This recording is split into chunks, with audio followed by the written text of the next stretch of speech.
Langsung mulai dengan bismillah. Bismillahirrahmanirrahim. Assalamualaikum warahmatullahi wabarakatuh.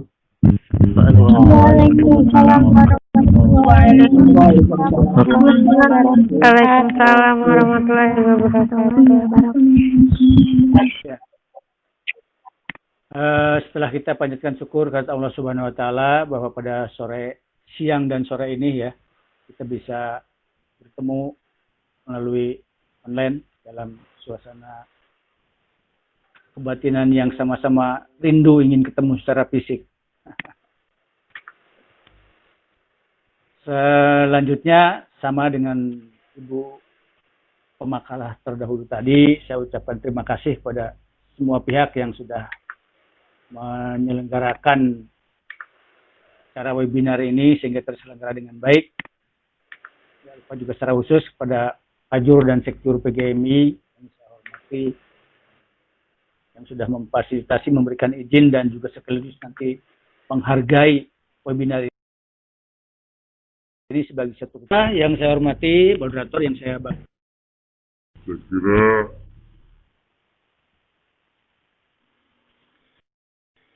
Saya menduga webinar kita itu bisa selesai jam 15 awalnya kan itu ya. Sekarang sudah jam 15 kurang 13 menit. Berarti saya hanya punya jatah waktu 13 menit saja. Atau jangan Pak Aceh. Gitu. Waduh. Jangan Pak Aceh. Gitu ya. Jangan begitu Pak. Ya. Atau maaf banget. Karena memang materi saya juga memang sedikit Buat ya. Aduh nggak enak banget sih. Membahas makalah dengan begitu dalam tentang kurikulum. Kalau pada kesempatan yang berbahagia ini saya akan berbicara secara umum, secara konseptual. Kalau dalam pendidikan itu tadi dikatakan bahwa juga ada aspek-aspek politis ya, ada landasan-landasan politis ya, landasan yuridis, landasan politis yang akan mewarnai pendidikan.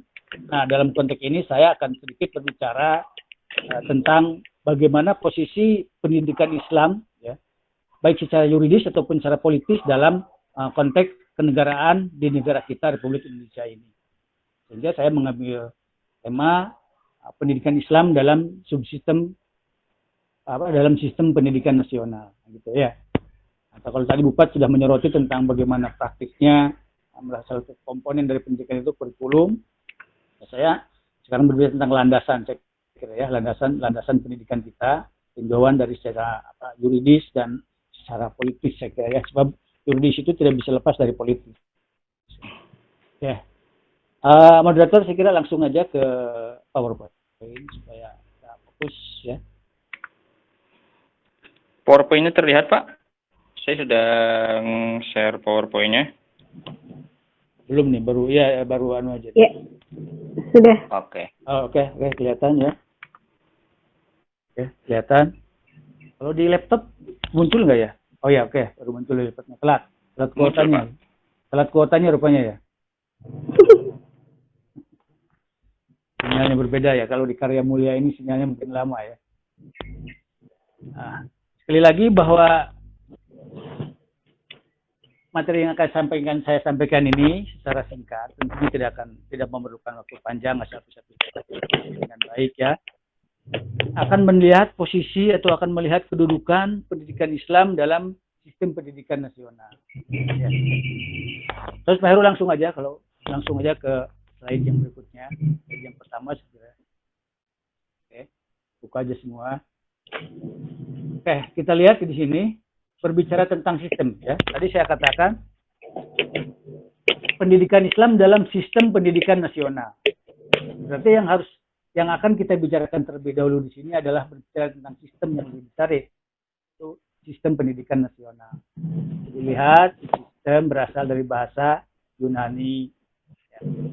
Artinya ya, merupakan satu kesatuan yang terdiri dari atas komponen, elemen yang dihubungkan bersama untuk memudahkan suatu aliran informasi, materi, energi, dan dalam rangka mencapai suatu tujuan.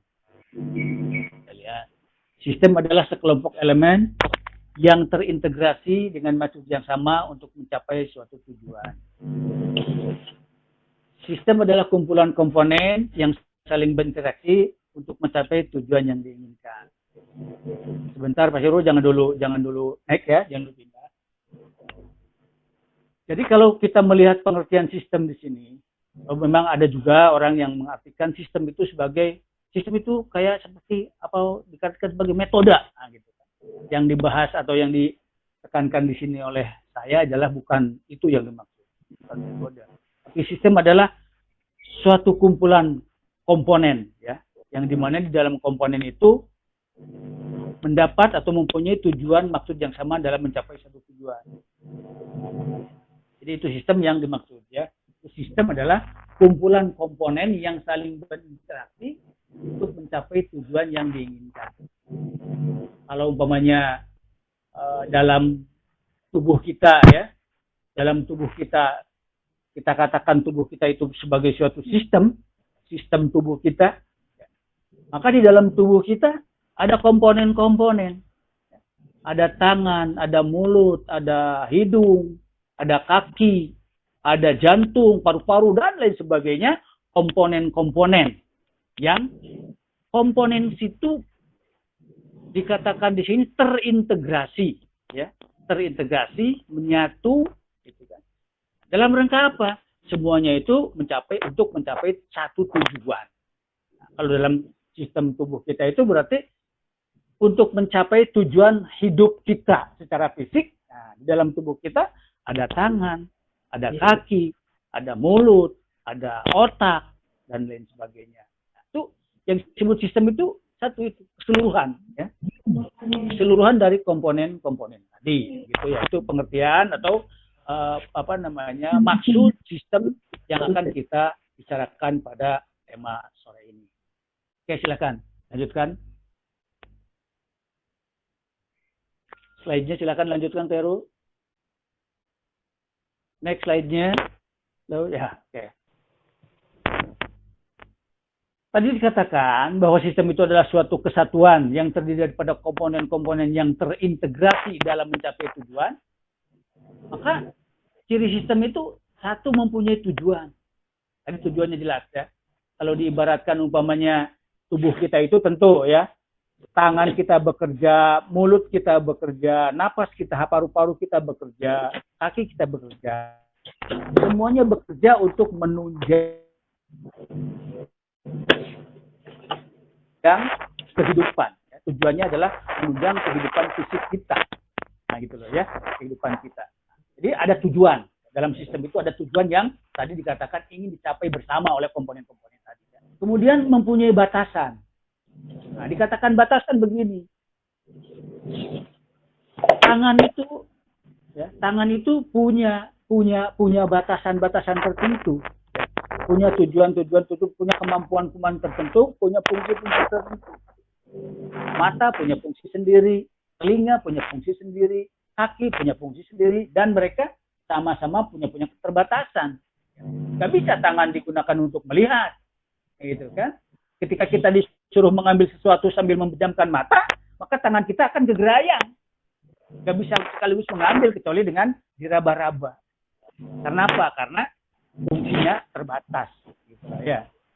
Terdiri dari subsistem. Nah, sistem itu adalah terdiri dari subsistem, sebagaimana saya katakan tadi, ya. Tangan, mulut, kaki, jantung, mata, telinga, dan sebagainya itu merupakan subsistem, ya, dari sistem tubuh kita. Kalau kita ibaratkan ke dalam tubuh, saling keterkaitan, oke, ya. Saling keterkaitan. Tadi saya katakan, ketika kita merem, ketika fungsi mata itu tidak berfungsi, maka fungsi kaki, fungsi tangan itu tidak akan berjalan dengan sempurna. Gitu loh, ya. Kalau kita berjalan sambil mata terpejam, kan gitu kan?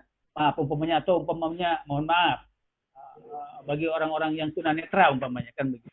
Dia punya keterbatasan karena matanya itu tidak berfungsi, maka peran kakinya juga berkurang. Itu artinya saling keterkaitan dan saling ketergantungan, ya. Saling ketergantungan, gitu kan. Mulut bisa berfungsi ketika ada tangan. Seperti apa contohnya? Ya, kita kalau makan, kalau tanpa tangan gimana? Bisa sih bisa, artinya kan cuman tidak menuju pada titik yang sempurna. Itu namanya saling ketergantungan. Nah, itu kita pertama berbicara tentang sistem, ya. Sistem. Jadi sistem itu seperti itu. Sistem itu satu kesatuan yang terdiri pada komponen-komponen yang mempunyai tujuan bersama, punya subsistem dan punya keterbatasan masing-masing, tetapi saling keterkaitan dan saling ketergantungan.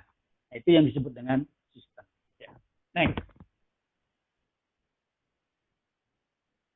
Silakan kita lanjutkan. Nah, sekarang kita berbicara pendidikan. Agak delay, Pak.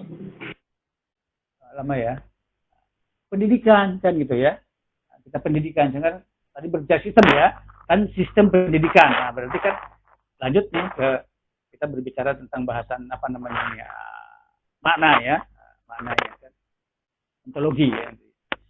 Pendidikan adalah usaha sadar dan terencana untuk mewujudkan suasana belajar dan proses pembelajaran agar peserta didik secara aktif mengembangkan potensi dirinya untuk memiliki kekuatan spiritual, keagamaan, akhlak mulia, keterampilan yang diperlukan dirinya, bangsa, dan negara. Nah, itu definisi tentang pendidikan. Lanjut dulu Pak Heru.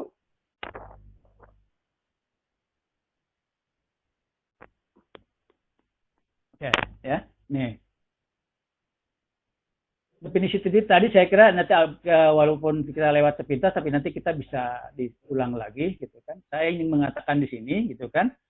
Pendidikan juga boleh atau bisa dapat kita katakan sebagai suatu sistem ya, sistem pendidikan. Jadi kalau saya mengatakan sistem pendidikan berarti pendidikan itu sebagai suatu sistem. Kalau ibarat saya tadi katakan itu sebagai ibarat tubuh itu punya komponen-komponen, punya bagian-bagian ya, pendidikan itu. Pendidikan dapat dilihat sebagai suatu sistem karena apa? Karena pendidikan terdiri daripada elemen-elemen atau unsur-unsur pendidikan yang dalam kegiatannya saling terkait secara fungsional, gitu kan?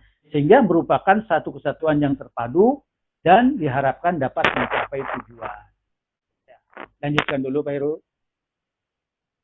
Jadi pendidikan, ya sekali lagi itu juga merupakan suatu sistem, ya, sistem pendidikan.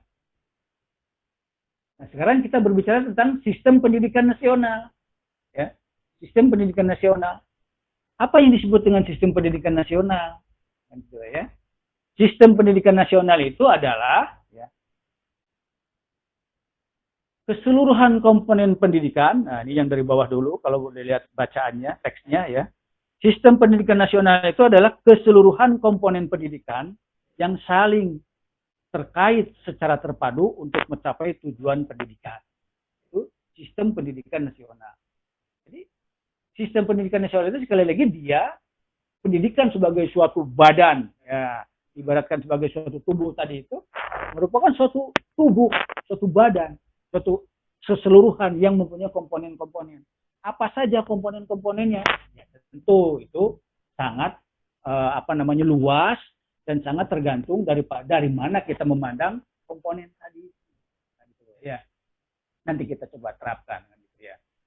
Jadi kemudian ya sistem pendidikan nasional itu secara yuridis dan secara politis tentu ya, secara yuridis dan secara hukum gitu kan diwadahi atau ya disusun dalam sebuah undang-undang yaitu yang disebut dengan sistem pendidikan nasional atau undang-undang sistem pendidikan nasional yaitu Undang-Undang Republik Indonesia Nomor 20 tahun 2003 ya, tahun 2003. Ini berproses. Bagaimana juga tadi kurikulum ya, kurikulum kita juga berproses dari tahun berapa. Nah, undang-undang tentang sistem pendidikan nasional juga berproses. Yang pada akhirnya gitu kan, yang termutakhir itu adalah Undang-Undang Nomor 20 tahun 2003 yang memuat tentang apa? Tentang sistem pendidikan nasional ya. Pendidikan nasional adalah pendidikan yang berdasarkan Pancasila dan Undang-Undang Dasar 1945 yang berakar pada nilai-nilai agama, kebudayaan nasional Indonesia, dan tanggap terhadap tuntutan dan perubahan zaman. Itu koridor, batasan, definisi tentang pendidikan nasional. Sekali lagi saya ulangi, ya, bahwa sistem pendidikan nasional itu merupakan sebagai sebuah sistem. Pendidikan nasional kita itu sebagai sebuah sistem gitu loh ya. Yang terdiri daripada komponen-komponen. Yang mana komponen-komponen itu saling terkait, komponen-komponen itu saling berpengaruh, komponen-komponen ini saling berhubungan satu sama lain dalam rangka apa? Dalam rangka mencapai tujuan. Nah, kan begitu ya.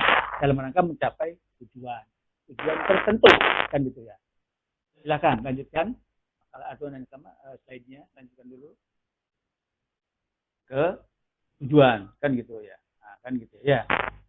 Nah ini tujuan yang ingin dicapai oleh pendidikan nasional, gitu loh ya. Tujuan yang ingin dicapai oleh pendidikan nasional itu adalah sebagaimana yang tertuang di dalam Undang-Undang Nomor 20 Tahun 2003 tadi, yaitu pendidikan nasional itu bertujuan untuk mengembangkan atau berkembangnya potensi peserta didik agar menjadi manusia yang beriman dan bertakwa kepada Tuhan Yang Maha Esa, berakhlak mulia, sehat, berilmu, cakap, kreatif, mandiri, dan menjadi warga negara yang demokratis serta bertanggung jawab. Nah ini tujuannya. Jadi coba kita ulangi. Saya selalu terus berulang-ulang, diulang-ulang gitu kan. Pendidikan nasional itu sebagai suatu sistem. Yang sistem itu adalah terdiri daripada komponen-komponen, di mana komponen-komponen itu bekerja sama untuk mencapai suatu tujuan tertentu. Nah, gitu loh ya. Mencapai tujuan tertentu. Nah, sekarang kita tahu tujuan pendidikan nasional yang menjadi tujuan dari pendidikan nasional sebagai sebuah sistem itu sebagaimana yang tertera dalam pasal 3 undang-undang ini, yaitu menjadikan atau berkembangnya potensi manusia menjadi manusia yang beriman, bertakwa dan berakhlak mulia, sehat dan sebagainya. Itu tujuan yang ingin dicapai oleh pendidikan nasional. Ya, itu tujuannya. Ya. Lanjutkan. Dari tujuan ini nanti kita akan melihat ya, komponen. Nah, gitu loh ya. Komponen pendidikan, ya, komponen yang kalau saya katakan tadi kan komponen pendidikan sistem itu kan terdiri pada komponen-komponen. Dan pendidikan nasional itu adalah merupakan sebuah sistem. Berarti kalau pendidikan nasional itu merupakan sebuah sistem, maka dia mempunyai komponen. Nah, gitu ya, mempunyai komponen. Apa saja komponen-komponennya? Nah, kan gitu. Nah, sekali lagi saya katakan, untuk melihat komponen itu sangat luas sekali, tergantung kacamata apa yang akan kita pakai. Gitu kan? Nah, dari komponen yang akan saya gunakan ini, komponen yang digunakan itu adalah dari jenisnya. Sebab dalam undang-undang sistem pendidikan itu kan banyak, ada jenis pendidikan, ada tingkatan pendidikan, kemudian ada tadi ya kan, ada tujuan, ada metodenya, ada anak didik, ada pendidik, dan lain sebagainya. Termasuk tadi yang dibahas oleh pemakalan pertama, Ibu Fatima tentang kurikulum. Itu juga merupakan komponen dari segi yang lain, dari kacamata yang lain. Nah, saya mau menyoroti komponen pendidikan Islam, pendidikan nasional itu dari segi ini, dari segi jenisnya. Ya. Jenis pendidikan nasional itu, gitu kan, dari jenisnya, pendidikan nasional itu mempunyai komponen-komponen seperti tertera di sini. Ada pendidikan umum, ada pendidikan kejuruan, ada pendidikan akademik, ada pendidikan profesi, ada pendidikan vokasi, ya, ada pendidikan keagamaan dan pendidikan khusus. Nah, saya kira sepintas mungkin ya diberikan penjelasan. Pendidikan umum seperti ya berjalan seperti di SMA, SMP, SD itu pendidikan umum. Kejuruan ya tentu SMK ya yang dulu STM gitu kan, dari SMK. Akademik ya akademik keperawatan, akademik gizi, akademik dan lain sebagainya. Profesi yaitu yang mengarahkan untuk menjadi profesi tertentu. Ya. Pendidikan profesi biasanya yang dilaksanakan oleh badan-badan atau lembaga-lembaga tertentu yang menginginkan umpamanya ada pendidikan untuk menjadi advokat gitu kan, menjadi penasihat hukum dan umpamanya kan begitu. Vokasi ini kemampuan hampir dekat mirip dengan kejuruan kan itu ya. Vokasional, keterampilan itu kursus-kursus kan gitu ya. Kursus menjahit, kursus membuat pahat, patung dan lain sebagainya. pendidikan keagamaan. Nah, ini nanti yang mungkin saya akan memberikan penekanan lebih luas membahas di sini ya. Kemudian pendidikan khusus. Pendidikan khusus itu pendidikan yang diberikan kepada orang-orang yang berkebutuhan. Nah, sekali lagi saya ulangi kan gitu kan. Pendidikan nasional sebagai suatu sistem itu mempunyai komponen-komponen yang tadi, jenis-jenis ini kan. Yang mana sekali lagi semua komponen-komponen ini terintegrasi ya, saling berpengaruh ya, saling menguatkan dan saling ketergantungan ya. Terhubungan kan gitu ya. Nah, ini nanti kita akan melihat di mana gitu kan posisi atau keadaan atau komponen pendidikan keagamaan ini akan kita lihat. Silakan lanjutkan dulu slide berikutnya. Nanti saya akan memberikan pembahasan konotasi pada pendidikan keagamaan. Jadi kalau saya lihat atau kita lihat gitu kan pada komponen-komponen tadi, komponen pendidikan keagamaan itu adalah yang merupakan bagian, merupakan subsistem. Kalau dalam sistem itu biasanya berarti subsistem. Subsistem dari apa? Subsistem dari pendidikan nasional. Nah, gitu ya. Nah, kita coba telisik tentang pendidikan keagamaan. Mungkin secara tertulis ataupun tidak tertulis jelaskan. Pendidikan keagamaan itu diselenggarakan oleh pemerintah dan atau kelompok masyarakat dari pemeluk agama sesuai dengan peraturan perundang-undangan. Jadi tidak harus pendidikan keagamaan, tidak harus tidak harus pemerintah saja, gitu ya.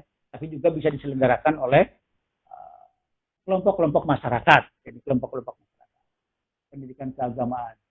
Pendidikan keagamaan berfungsi mempersiapkan peserta didik ya, menjadi anggota masyarakat yang memahami dan mengamalkan nilai-nilai ajaran agamanya dan itu menjadi ahli ilmu agama. Ini tujuan dari pendidikan keagamaan. Oke, ya. Jadi, gitu ya. Sekali lagi, pendidikan keagamaan yang ada di slide atau yang kita bahas ini adalah merupakan komponen dari pendidikan nasional. Kemudian dalam pendidikan keagamaan itu, dilanjut slide-nya.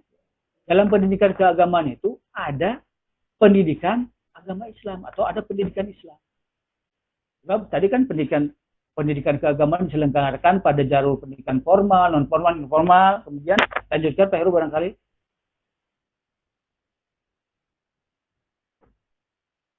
Nah, khusus gitu ya. Kita masuk sekarang kalau dari slide saya kira ini slide yang terakhir. Nah, gitu ya, slide yang terakhir. Tapi nanti kita kira beberapa kita kaitkan, kita ulaskan, kita elaborasi dengan slide-slide yang sebelumnya ya. Tadi pendidikan agama ya. Di antara pendidikan agama yang ada di Indonesia yang secara sah secara perundang-undangan di Indonesia itu agama itu ada berapa? 5 atau 6? gitu ya. 5 ya. 5 atau berkembang pada masa jadi 6 ya. Jadi ada agama Islam, Kristen, Protestan, Katolik ya. Buddha, Hindu, dan Konghucu pada masa pemerintahan Gus Dur sudah ya. Jadi yang ingin saya katakan bahwa ya, pendidikan agama itu adalah pendidikan Islam. Nah gitu ya. Jadi di antara pendidikan agama itu adalah pendidikan Islam.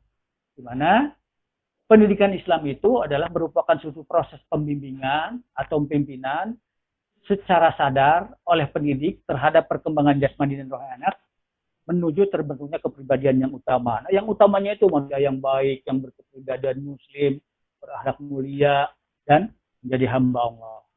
Nah, itu apa namanya pendidikan Islam. Secara di luar teks ini, gitu kan, saya ingin jelaskan bahwa pendidikan Islam itu ya, adalah pendidikan yang bersumberkan dari ajaran-ajaran Islam. Kan begitu secara gampangnya.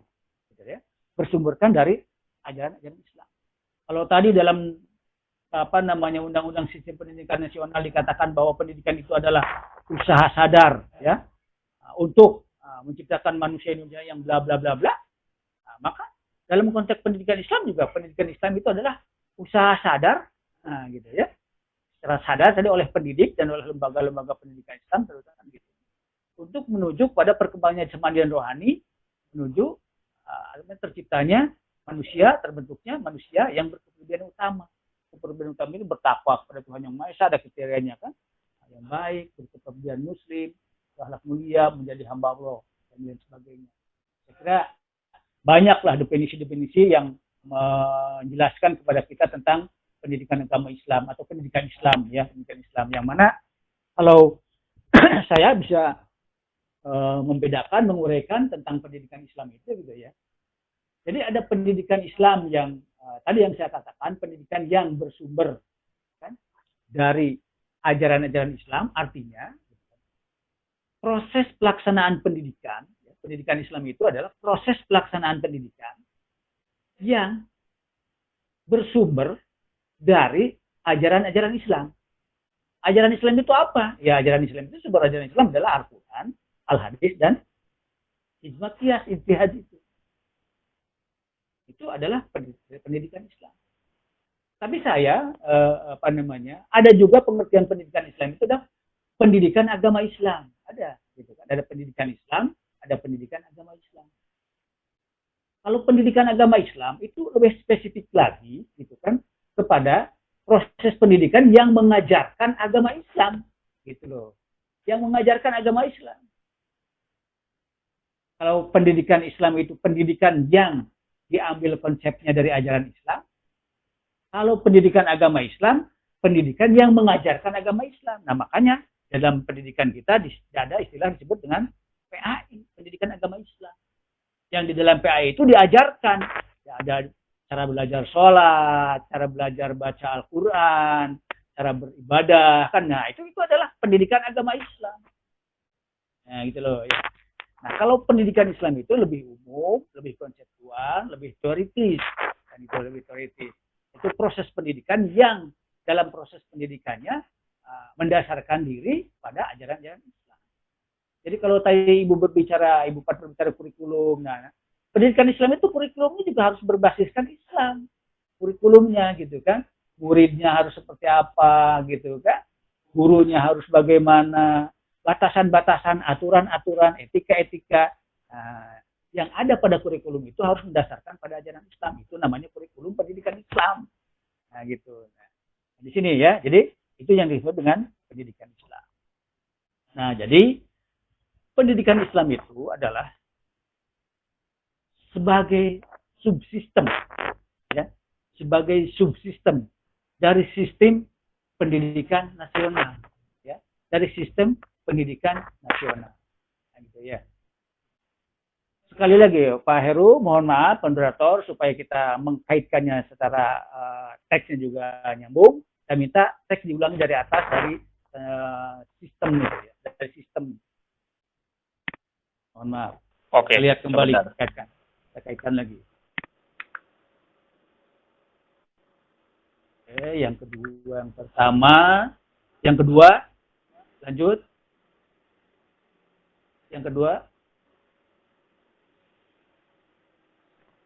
ya ini kan gitu ya.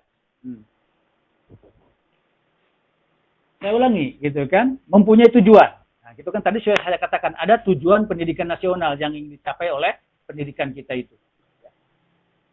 Ada tujuan pendidikan nasional yang ingin dicapai oleh sistem pendidikan kita. Sekali lagi, tujuan pendidikan nasional adalah merupakan tujuan yang ingin dicapai oleh pendidikan nasional kita. Lanjut Pak Heri. Pak Heru, Mas Heru.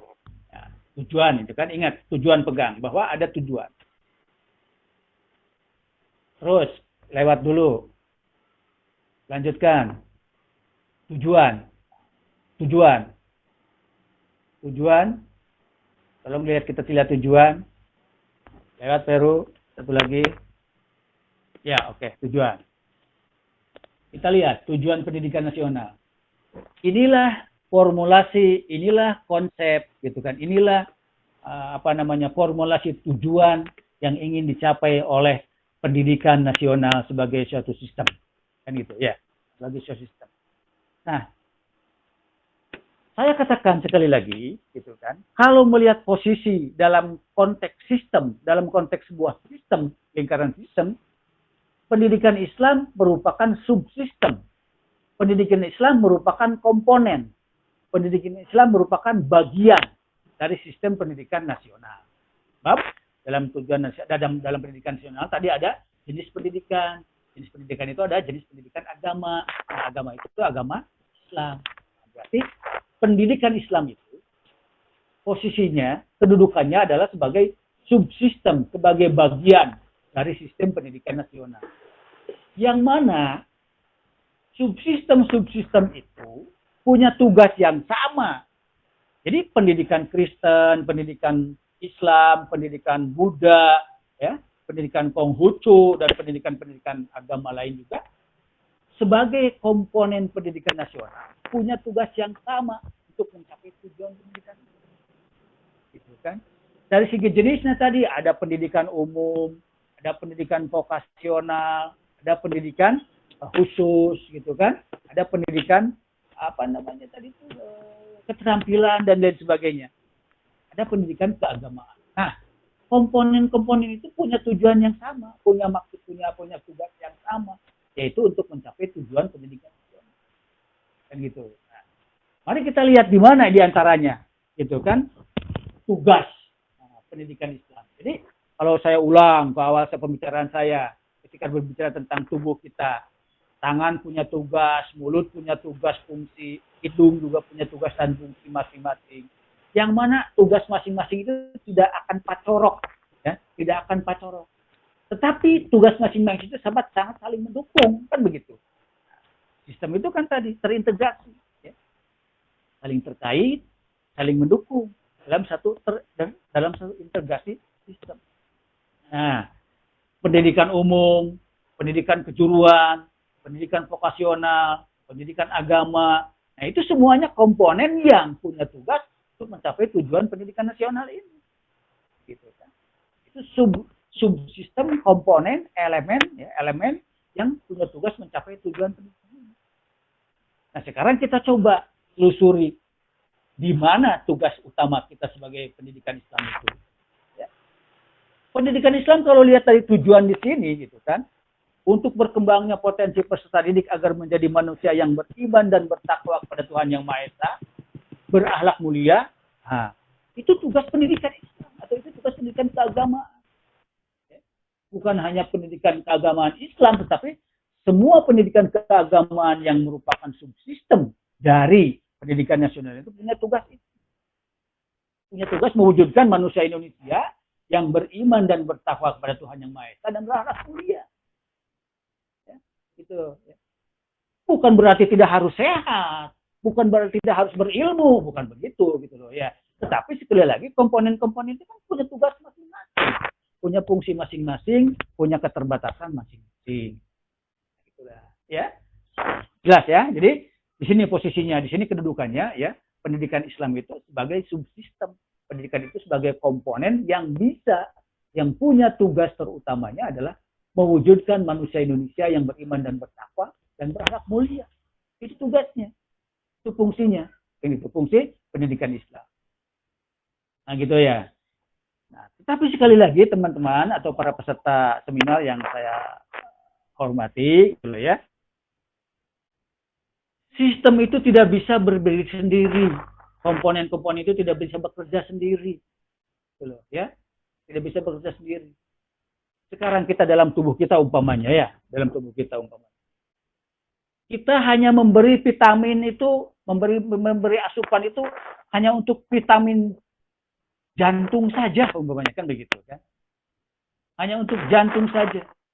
Memberi suplemen itu suplemen jantung saja atau suplemen paru-paru saja, gitu kan. Nah, sementara fungsi-fungsinya lain tidak kita perhatikan, itu tidak akan tumbuh berimbang. Gitu ya. Artinya apa?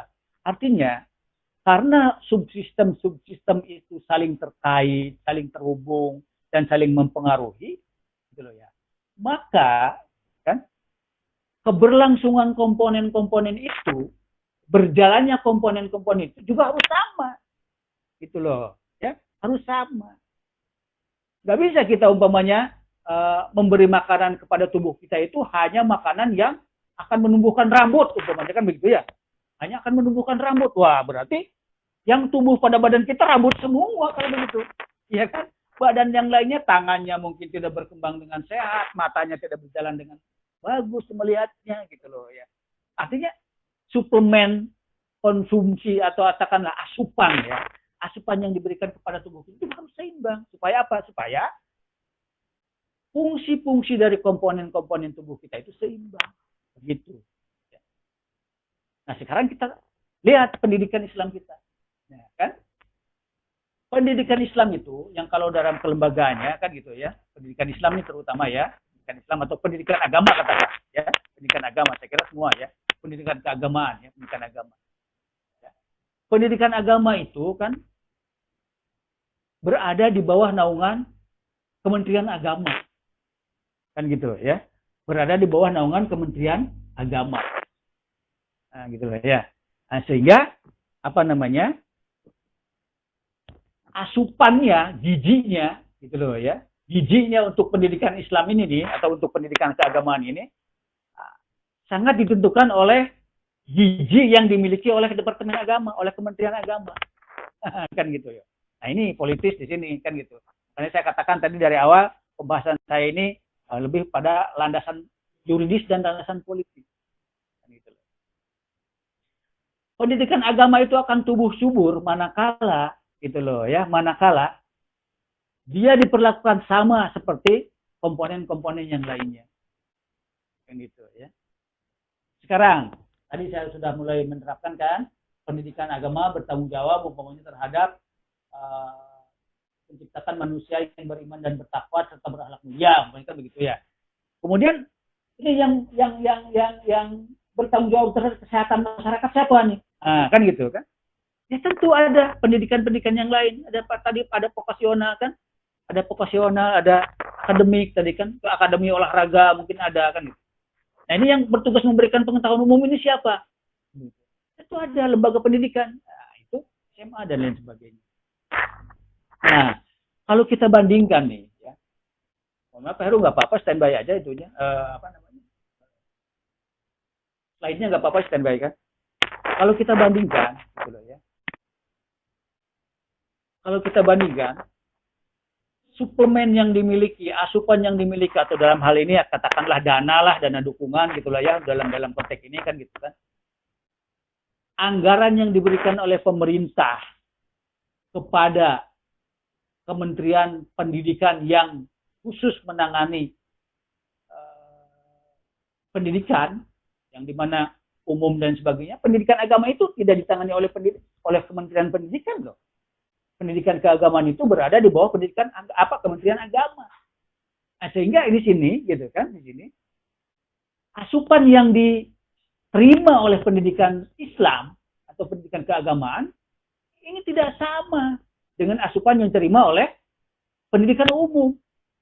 Bayangkan kan, ibaratnya nih, dalam negara kita kan ada kementerian agama, ada kementerian pendidikan. Ya. Kita ibaratkan sebagai suatu keluarga. Ya kan? Pendidikan agama itu atau departemen pendidikan itu mempunyai satu anak, sementara umpamanya departemen Kementerian Agama atau Kementerian Agama itu atau departemen agama itu mempunyai 4 anak. Gaji orang tuanya katakan sama, gitu loh. Gaji orang tuanya sama. Keluarga yang anaknya 1 dengan keluarga yang anaknya 4, walaupun gajinya itu sama, pendapatannya sama, tentu akan berbeda yang terima oleh anaknya kan. Yang satu keluarga dibagi 4, kalau yang satu keluarga hanya dibagi oleh seorang anak, berarti akan berbeda. Kan gitu. Nah, kalau kita terapkan ke kementerian juga begitu. Sekarang, pendidikan agama itu adanya di bawah Kementerian Agama. Ya. Kementerian Agama. Yang Kementerian Agama itu tidak hanya menangani pendidikan. Berarti anaknya itu bukan hanya pendidikan saja. Anaknya itu banyak, nah, gitu kan? Ada hajinya, ada syariahnya, ada dan lain sebagainya kan gitu. Anaknya banyak di Kementerian Agama. Tapi kalau Kementerian Pendidikan, anaknya 1, ngurusi pendidikan doang, gitu. Hanya ngurusi pendidikan, tidak ngurusi wakaf, tidak ngurusi haji, gitu kan? Tetapi kalau pendidikan Islam diurusi oleh kementerian yang anaknya banyak. Nah ini kan kadang-kadang gitu ya, bukan kadang-kadang terasa oleh kita gitu kan. kalau bahasa Ibu Fatimah tadi itu persaingan, kita mampu bersaingnya itu di mana, gitu kan? Kita akan bisa bersaingnya itu di mana, gitu kan? Ketika, gitu loh ya, ketika nah, perlakuan yang seharusnya kita terima sama, tetapi ini kenyataannya tidak sama. Gimana tidak sama ya? Tadi saya katakan, kalau Kementerian Agama itu mengurusi banyak hal, yang diantaranya adalah pendidikan. Tapi kalau Diknas itu ngurusi pendidikan, gitu kan? Pendidikan tidak ngurusi yang lain-lain. Itu artinya saya ibaratkan keluarga punya anak 4 dengan keluarga punya anak 1. Nah, disinilah problemnya tentang pendidikan Islam. Sehingga kalau tadi saya ulangi, tugas pendidikan Islam itu sebagai subsistem pendidikan nasional adalah mewujudkan manusia Indonesia yang beriman dan bertakwa kepada Tuhan Yang Maha Esa dan berakhlak mulia. Kalau ada kritikan atau tajaman bahwa tadi Ibu Pat sempat pada akhir materi kurikulum tadi itu dikatakan bahwa moralitas ya etika karakter anak-anak bangsa kita itu seperti yang digambarkan oleh Ibu Pat tadi. Orang kadang menuduh ini yang bertanggung jawab pendidikan Islam, ini pendidikan agama ini nggak benar, kan begitu. Dengan mudah mengatakan begitu. Tetapi kalau kita analisis ternyata ya bagaimana kita bisa menjalankan tugas dengan baik kalau suplemennya, kalau gizinya, kalau dananya hanya diberi tadi sisaan tadi gitu kan. Segelondong dibagi 4 dengan segelondong oleh sendirian kan berbeda. Nah ini yang kadang-kadang gitu kan, kadang-kadang menjadi problem dalam pendidikan Islam. Ya, menjadi problem dalam pendidikan Islam dia sebagai subsistem itu. Sehingga pencapaian tujuan nasional pun ya tidak akan tercapai dengan baik gitu kan. Tadi saya katakan.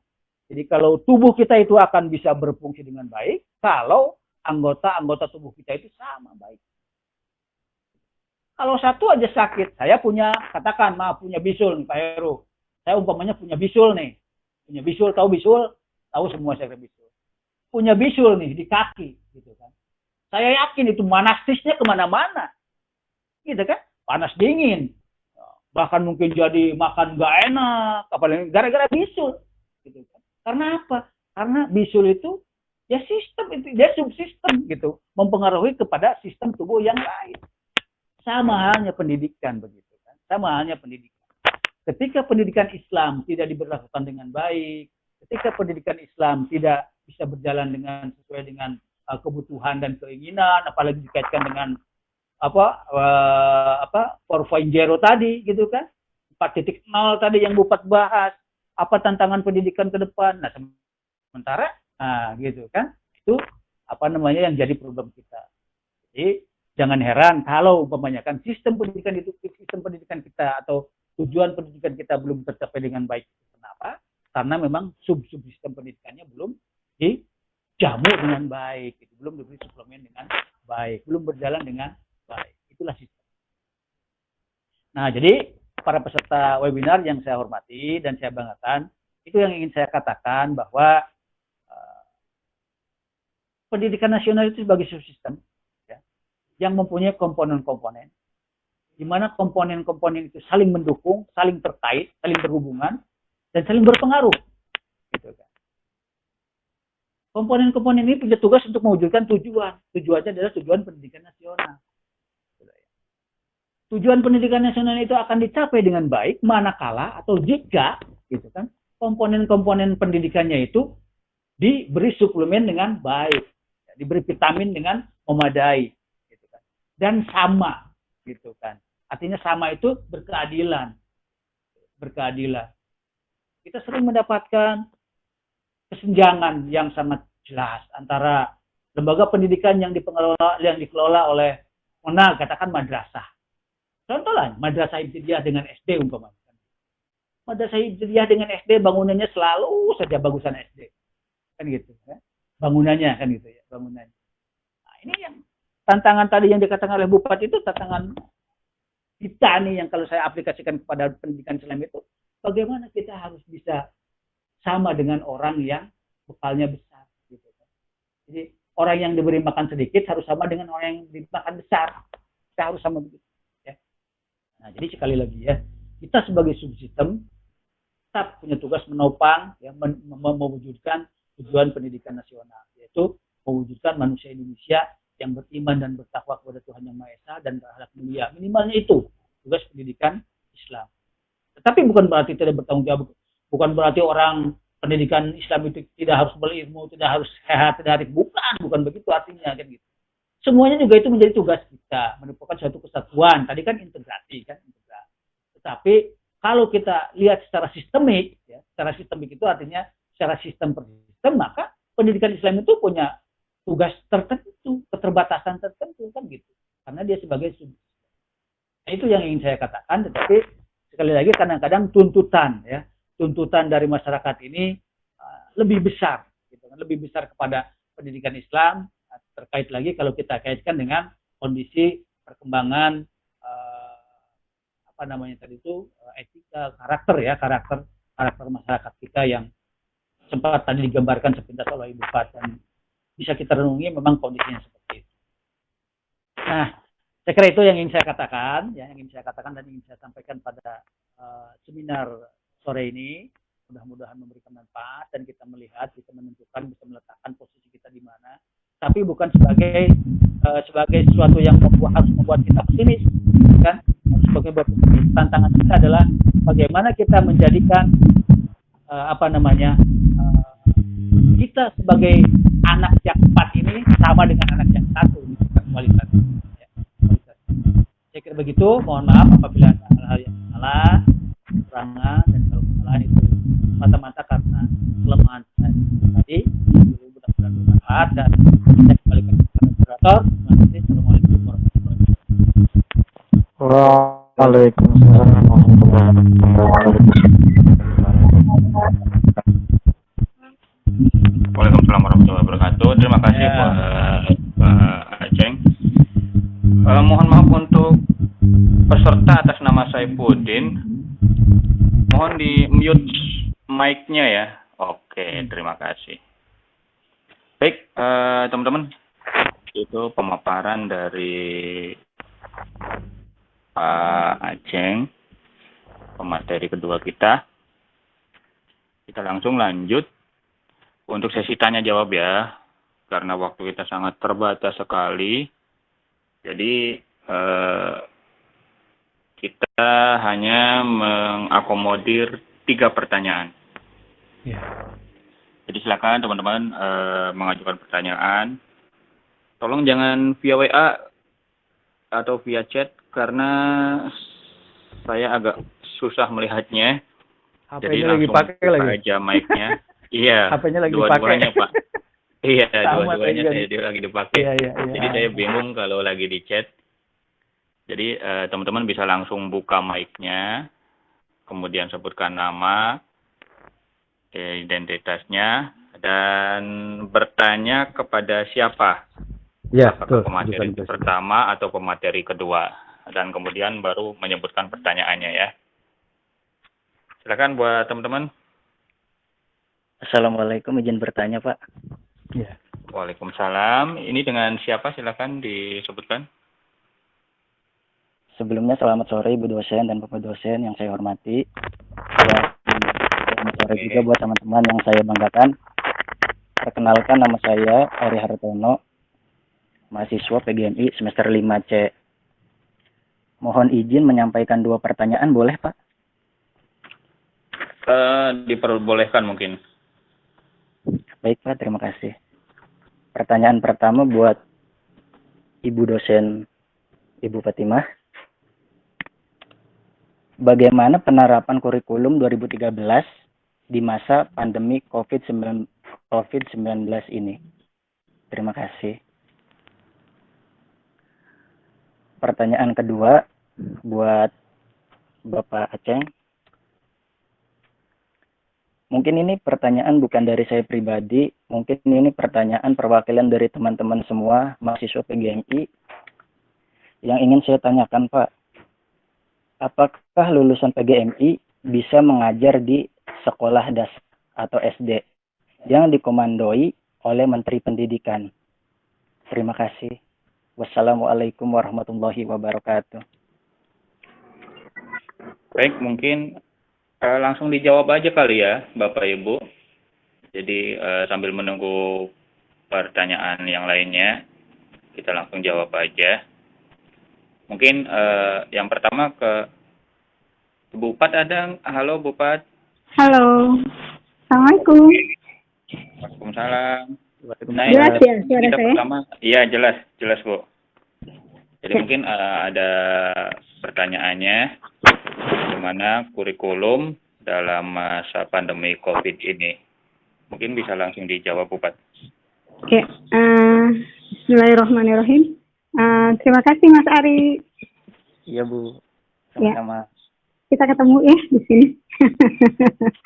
Mohon maaf, Bapak, saya tadi melibatkan mahasiswa saya yang semester 5.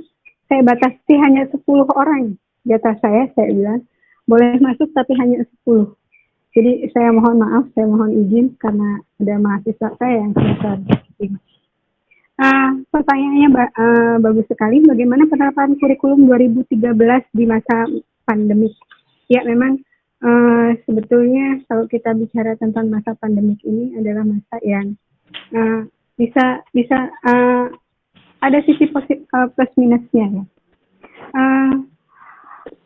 Sebagaimana kita tahu bahwa kurikulum 2013 kita ketika proses normal kita menggunakan pendekatan saintifik dengan 5M ya. Kemudian kita juga tertitik konsentrasi pada bagaimana pembentukan karakter dengan KI1, KI2, KI3, dan KI4-nya. Mohon maaf, ini mungkin untuk semester 1 belum begitu nyambung, tapi di semester 5 kita sudah belajar tentang KI1, KI2, KI3, KI4.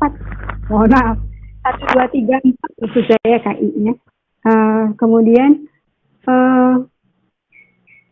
ketika penerapan pendekatan saintifik, ketika penerapan kurikulum 2013 di masa pandemi, dengan posisi kita mengajar dari rumah, kita belajar dari rumah dengan pemanfaatan IT, dengan pemanfaatan media,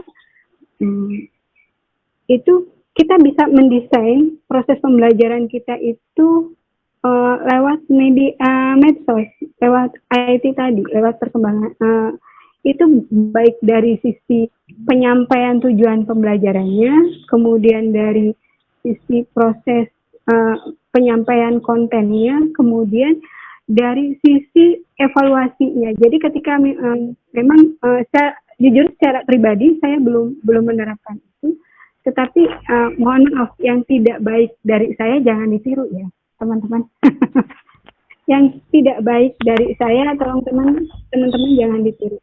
Jadi teman-teman jadilah pendidik yang baik, jadilah pendidik yang ideal. Saya harapannya seperti itu. Ketika masa pandemi, kita punya PR besar bahwa ruh dari proses pendidikan kita itu tersampaikan. Tujuan dari pendidikan, proses pendidikan yang pembelajaran yang kita ini sampaikan. Bagaimana kita mendesain itu? Keberadaan IT yang begitu baik, yang begitu maju, sejatinya kita manfaatkan untuk itu. Sejatinya kita misalkan kita mendesain materi kita yang akan kita sampaikan lewat YouTube pribadi kita. Kita membuat video pembelajaran bla bla bla bla, kemudian kita mendesain tugas misalkan via Google Classroom lewat kolom tugas kelasnya.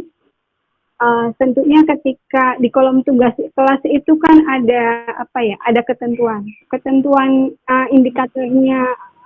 indikatornya harus jelas, tolak ukurnya harus harus seperti apa.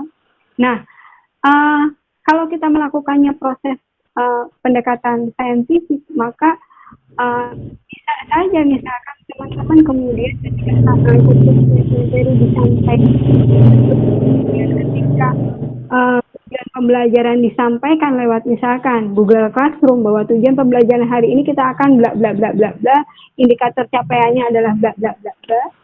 Kemudian kita dari situ kemudian kita rumuskan materinya. kita sampaikan lewat tutorial YouTube-nya. Kemudian dari situ kita bisa misalkan bagaimana peserta didik kita melakukan proses 5M, proses pendekatan saintifik, bagaimana mengamati, bagaimana dia menyelesaikan masalah, bagaimana dia menganalisis fenomena dan lain sebagainya. Itu kita bisa menggunakan lewat misalkan project,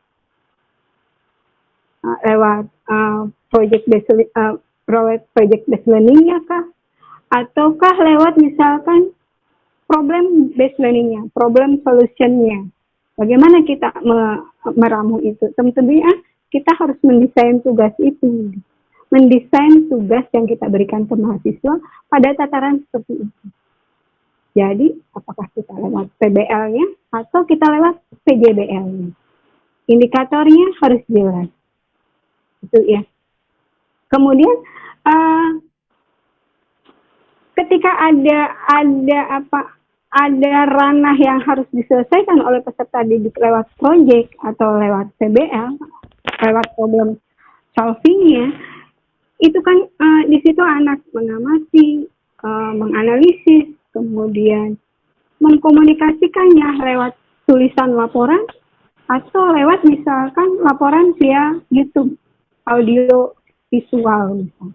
Itu bisa. Maka kemudian salah satu tantangan pendidik ketika di era 4.0 adalah kreativitas dan inovasi pendidik untuk memanfaatkan media IT ini sebaik mungkin sehingga pembelajarannya efektif. Jadi kita bahasa Karanganyar ini balapan gitu. Kita kejar-kejaran dengan bagaimana medsos itu, bagaimana media IT itu kita warnai dengan kegiatan-kegiatan yang sifatnya positif. Gitu. Sehingga peserta didik itu lebih pada ketika pandemik banyak di rumah, mereka banyak berkutat dengan tugas-tugas yang dari kita yang itu gitu. Tentunya ketika kita memberikan tugas jangan sampai over juga gitu, kasihan juga ketika over, maka ketika berlebihan, ketika terlalu memberatkan, itu akan membuat peserta didik kita stres. Maka ketika stres ya imun tubuhnya menurun dan saya kena COVID gara-gara ini ya. Gara-gara pembelajaran COVID bisa kena COVID gitu ya. Iya, memang banyak terjadi seperti itu, Pak. Ketika di lapangan mohon maaf, pandemik anak-anak peserta didik seabrek tugas gitu. Dari si A, dari pendidik A, pendidik B, pendidik C, brag gitu. Sehingga mereka kurang tidur, kurang istirahat, asupan juga ini. Mereka stres dengan tugas-tugasnya, imunnya kan turun. Imunnya turun itu yang tidak kita harapkan. Tetap ini. Tapi itu, jadi kita pemanfaatan media sosial, kemajuan IT, kita bagaimana mendesain agar pendekatan saintifik itu berjalan. Saya pikir bisa kok berjalan, asalkan tadi jelas gitu. Segala sesuatunya, pertama itu tujuannya dulu. Tujuan hari ini kita ngajar apa? Kemudian indikator dari tujuan itu apa? Kita detailkan, kemudian kita sampaikan, kemudian bisa kita penguatan lewat YouTube. Sekali lagi YouTube itu ketika kita menggunakan link YouTube, sebetulnya tidak selalu harus pribadi dosen tersebut yang membuat. Kita bisa memanfaatkan YouTube misalkan kita ambil punya teman kita yang di IPB, misalkan kita ambil punya teman kita yang di UPI dan lain sebagainya. Itu kita tidak menyalahi selama itu tujuan yang selama itu sesuai dengan tujuan yang akan kita capai. Nanti kita pandu gitu mahasiswa itu. Mohon maaf, bukan mahasiswa, peserta didik kita itu kita pandu. Jadi kita bisa, jadi TikTok di sini, TikTok kita dengan yang lain itu lebih terbuka gitu. Pertukaran informasi itu kita lebih terbuka dan ketika kita men-share YouTube orang lain juga sebetulnya kita tidak menyalahi aturan gitu tuh, karena yang kita kita cantumkan adalah link YouTube-nya beliau, bukan link YouTube kita. Yang kita yang salah, yang keliru adalah ketika kita mengambil hak cipta orang lain dengan memplagiasi atau meniru yang tadinya sudah disampaikan orang lain, kemudian kita kita alihkan menjadi link kita, itu yang. Jadi begitu salah satunya ya. Kemudian untuk ukuran evaluasi seperti itu. Ukuran evaluasi misalkan kita bisa lihat dari laporan proyeknya, laporan bagaimana penyelesaian, misalkan teman-teman peserta didik untuk menganalisis fenomena COVID, misalkan fenomena bagaimana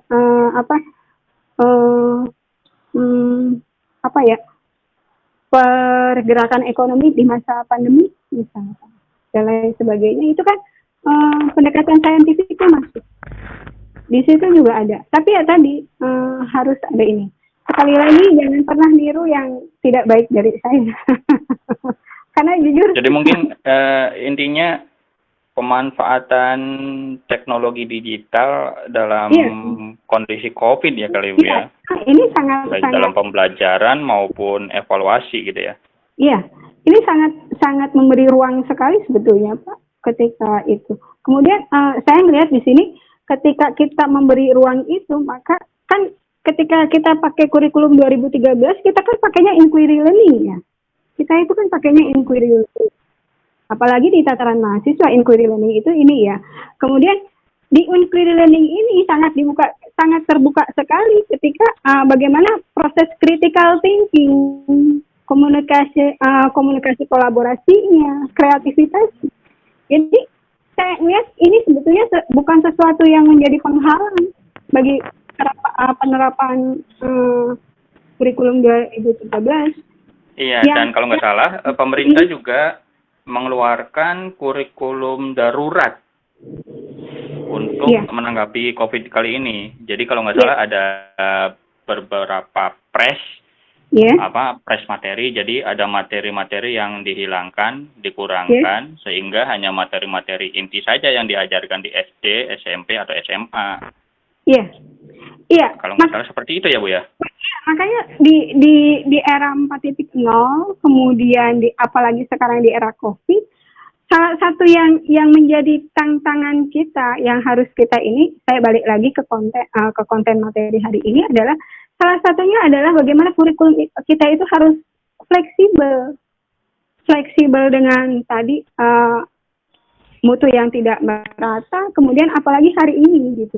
Itu kan harus fleksibel sekali. Apalagi COVID hari ini. Sinyal yang mohon maaf naik turun, tidak semua daerah terakses dengan sinyal, kan itu kan itu gitu. Jadi di situ. Kemudian kalau teman-teman menanyakan bagaimana ruang KI 1 KI 2-nya gitu. Iya kan? Kalau kita bicara tentang K13 itu kan ada KI 1 KI 2 kan yang spiritual dan sosial. Kita bisa cek di laporan teman-teman peserta didik itu ketika bagaimana PBL itu berjalan, bagaimana ketika PJBL itu berjalan. Project based learning sama problem based learning itu berjalan. Tentunya kan ada narasi. Ketika narasi menganalisis itu kita bisa kelihatan di mana kepekaan sosial, di mana kepekaan spiritual itu masuk menjadi link dia bekerja tidak di situ. Itu kan bagian dari bagaimana dia mengkomunikasikan. Mengkomunikasikan itu bisa bahasa tulis, bisa bahasa verbal, bisa bahasa karya, hasil karya. Jadi mengkomunikasikan itu tidak selalu verbal, tidak harus bicara gitu. Jadi mungkin kurang lebihnya seperti itu ya Bu ya? Ya, kurang lebihnya seperti itu. Penyesuaian dari teknologi dan lain sebagainya. Iya. Tadi ya, critical thinking, komunikasi, dan kreativitas itu ini. Begitu, Mas Ari, terima kasih banyak nih. Oke. Sudah bergabung. Kemudian selanjutnya, pertanyaan selanjutnya untuk Pak Aceng. Ya. Apakah bisa mahasiswa PGMI mengajar di SD. Nah, Oke, ada kan yang bertanya Pak? problem klasik banget. Ya, Mungkin langsung dijawab aja Pak Ceng. ya, yang bertanya tadi siapa? Ari Hartono, Pak. Ari. Semester 5. Ari. Semester? Iya, Pak. Semester 5. Semester Semester 5. berapa? Semester 5. Oh, semester 5 jadi udah merasakan dia tantangannya berarti kan. Kalau semester 1 nggak bakal ada pertanyaan begini. Oke, terima kasih ya. Silakan mahasiswa. Terima kasih. Karena tadi saya berbicara di awal, saya berbicara yuridis dan politis, jadi saya juga akan menjawab berdasarkan yuridis dan politis. Nah, gitu ya. Mari kita lihat undang-undang yang tadi menjadi wadah dari sistem pendidikan nasional kita itu ya. Pada pasal 17 ayat 2 itu, ya pasal 17 ayat 2 Undang-Undang Sistem Pendidikan Nasional mengatakan bahwa pendidikan dasar berbentuk sekolah dasar dalam kurung SD dan madrasah ibtidaiyah dalam kurung MI. Nah, seperti itu ya, atau berbentuk lain sederajat. Nah, jadi kalau dilihat dari segi perundang-undangan ini, gitu kan, pendidikan dasar itu adalah berbentuk sekolah dasar dan madrasah ibtidaiyah. Gitu loh ya. Dan madrasah ibtidaiyah. Dilihat dari susunan kalimat saja itu menggambarkan bahwa tidak ada perbedaan antara SD dan MI, gitu ya. Antara SD dan MI. Yang membedakan tadi saja, kalau saya jelaskan kembali ke materi saya tadi, bapak kandungnya aja yang membedakan, bukan? Beda bapak saja. Kalau MI bapaknya itu Kemenag, gitu kan? Kalau SD bapaknya itu Mendikbud, ya, Kemendikbud, itu aja yang membedakan. Tetapi pada dasarnya di dalam undang-undang dikatakan pendidikan dasar itu berbentuk sekolah dasar dan MI, berarti sama. Gitu kan? Ya, sama. Kalau sama berarti tidak ada masalah. Artinya mahasiswa atau katakan alumni, ya, alumni PGMI bisa ngajar di SD. Alumni PGSD bisa ngajar di MI. Kan begitu. Jadi tidak ada masalah, ya. Secara perundang-undangan tidak ada masalah. Dan di lapangan, saya kira di lapangan pun saya yakin itu ya, kalau dalam konteksnya konteks mengajar doang, gitu loh ya, nggak ada masalah. Banyak anak-anak PGMI yang ngajar di SD. Ya. Begitu juga lebih banyak lagi anak-anak PGSD ngajar di MI. Bahkan kelemahannya MI asal dari YIN pokoknya bisa aja ngajar di MI. Padahal orang-orang PGMI kan yang idealnya kan dia PGMI kan gitu. Iya itu. Ya. Jadi di lapangan nggak ada masalah ya antara MI dan SD. Alumni PGMI bisa ngajar di SD, alumni SD juga bisa ngajar di PGMI. Tidak ada masalah di lapangan, termasuk di lapangan ya. Secara perundang-undangan tidak ada masalah, di lapangan juga tidak ada. Hanya, belum selesai saya ngomong ya. Hanya gitu kan. Sekali lagi hanya kan? Hanya ketika si guru tersebut ingin menjadi PNS, kan gitu ya. Jadi yang saya katakan tadi di lapangan tidak masalah itu guru-guru honor, ya, guru-guru honorer gitu kan. Tetapi kalau untuk menjadi PNS, ya, untuk menjadi guru PNS, umpamanya alumni PGMI ingin menjadi PNS di SD, kan begitu umpamanya. Nah ini yang masih terkendala, ya. Ini yang masih mengalami kendala di beberapa daerah, ya. Sekali lagi di beberapa daerah. Kenapa saya katakan di beberapa daerah? Sebab ada daerah yang sudah bisa, ya, sudah menjalankan undang-undang ini, undang-undang sistem pendidikan ini kan gitu loh ya. Ada yang sudah menjalankan undang-undang pendidikan ini, sehingga ada alumni PGMI juga diangkat PNS di SD. Ya. Bahkan beberapa waktu yang lalu itu pernah booming gitu kan, alumni PGMI yang diploma itu, yang waktu D2 ya, D2 PGMI YIN itu, PGMI Stain bersatu, banyak yang diangkat jadi PNS di SD, gitu kan, dan karirnya tidak terhambat. Tapi sekali lagi gitu loh ya, itu sangat kasuistis, sangat tergantung kepada kebijakan daerahnya, ya. Kebijakan daerah, apalagi dengan adanya otonomisasi daerah atau otonomi daerah yang berimplikasi kepada otonomi pendidikan. Jadi pada dasarnya secara perundang-undangan, secara yuridis maupun secara politis, secara yuridis terutama kan gitu loh ya, itu tidak ada masalah. Guru SD di MI, guru MI di SD, baik dia sebagai honor atau PNS. Tetapi secara politis, nah sekarang ini secara politis nih, gitu kan. Secara politis pada saat ini sampai saat ini gitu loh ya, belum semua daerah gitu kan, belum semua daerah bisa memberlakukan undang-undang ini. Belum semua daerah memberlakukan undang-undang ini sehingga untuk menjadi PNS, sekali lagi hanya untuk menjadi PNS loh ya. Jadi hanya untuk menjadi PNS. Jadi ada kendala itu kalau untuk menjadi PNS. Padahal ya untuk menjadi PNS itu 1001 kok kasusnya kan gitu loh ya. Artinya ya memang sih kalau kita ya masa untuk testing aja nggak bisa katanya. Tapi itu ada kendala di situ, ada kendala politis, ya kan? Ada kendala politis. Jadi, sekali lagi kalau untuk menjadi guru saja nggak ada masalah. KMI, KSD, DSD, KMI nggak apa-apa, nggak ada masalah. Di lapangan juga nggak ada masalah. Tetapi ketika si guru itu ingin jadi PNS, ya, ingin menjadi ASN, ingin menjadi guru pegawai negeri, maka SD harus menerima dari PGSD, MI juga baru menerima dari PGSD. Bahkan kalau MI menerima dari PGSD, caranya itu kan begitu ya. MI menerima dari PGSD, tapi kalau SD tidak menerima dari PGMI, nah itu dalam PNS itu suka terjadi begitu pada daerah-daerah. Kenapa daerah? Ya memang kebijakan ada daerah, gitu kan? Dan daerah ada yang berani ya menjalankan peraturan itu, ada yang tidak berani. Karena tidak berani kenapa? Karena tidak ada punya payung hukum daerah itu.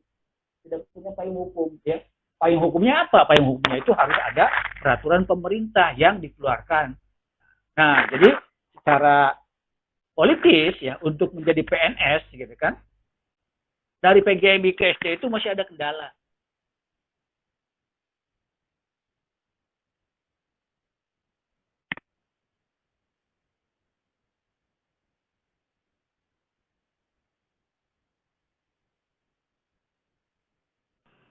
Halo? Cek, halo Pak Aceh. Mohon maaf suaranya tidak terdengar.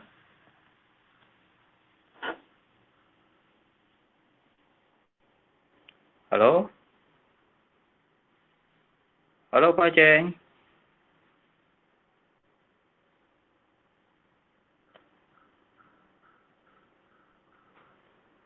Mohon maaf teman-teman, sepertinya ada gangguan.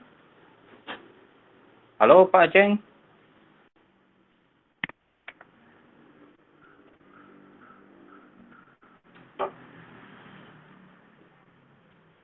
Sepertinya ada gangguan dengan sound dari pembicara kedua kita.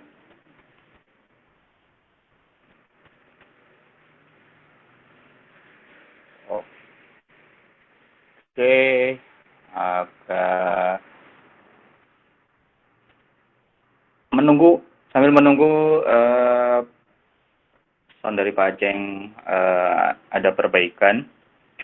Mungkin ada teman-teman yang mau bertanya selanjutnya. Silakan. Terlebih dahulu nanti akan kita tampung, kemudian nanti akan kita sampaikan ke narasumber ya. Silakan untuk pertanyaan selanjutnya. Tapi sebenarnya pertanyaan untuk Pak Tendaji sudah dijawab. Sebenarnya secara general PGMI bisa ngajar di SD dan PGSD pun bisa ngajar di MI gitu. Jadi tidak ada masalah seperti itu. Baik dalam aturannya dan lain sebagainya. Oke, teman-teman ada yang mau ditanyakan lagi?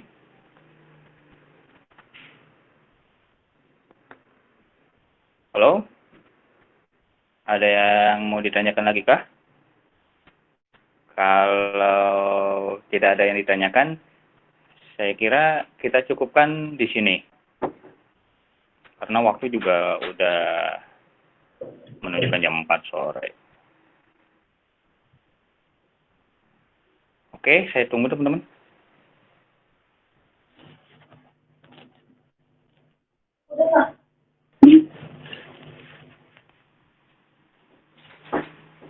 Kalau tidak ada, saya putuskan untuk akhirkan di sini.